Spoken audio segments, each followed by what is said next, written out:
Story time of how my best friend was catfished by my dad. So me and my best friend were kind of just like swiping through Tinder for fun. And then she came across this really, really hot dude.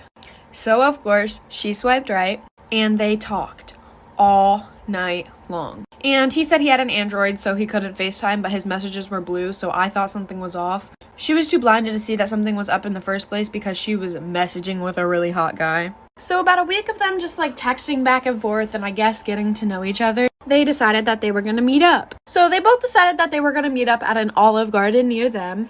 And you see, as her best friend, of course, I'm gonna have to go with her. So I got dressed up and I sat about 5 tables away from her. And we got there about 30 minutes earlier than we were supposed to be there. Okay, so my best friend had 3 bowls of fettuccine alfredo before he got there. So when he got there, it wouldn't look like she ate a lot. Then I see my dad walk in, all dressed up and fancy with a bow tie and everything. Continuing with the story, I see my dad walk into the restaurant all dressed up.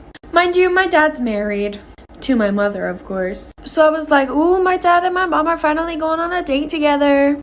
And then he looks over to my best friend and walks over to the table. When I tell you my heart dropped, my heart has never sank so deep inside me so fast. He sits down and asks her, is this Mackenzie? When I tell you I busted out laughing so freaking hard I fell out of my chair. And almost everybody in the restaurant turned around and looked at me, and so did my dad. And I walk over to the table and I'm like, what the heck is going on here? My best friend is literally just sitting there in shock, no emotion on her face. Then he looks at us, he looks really confused, his face goes blank, and then he goes, I was just trying to teach y'all girls a lesson. I told my mom and I was just getting a laugh out of it, and then she looked through his phone and said that he was meeting up with a bunch of 14-year-old girls. So comes to find out, my dad is a pedophile. My mom kicked him out, and if you're one of those girls, I really do apologize.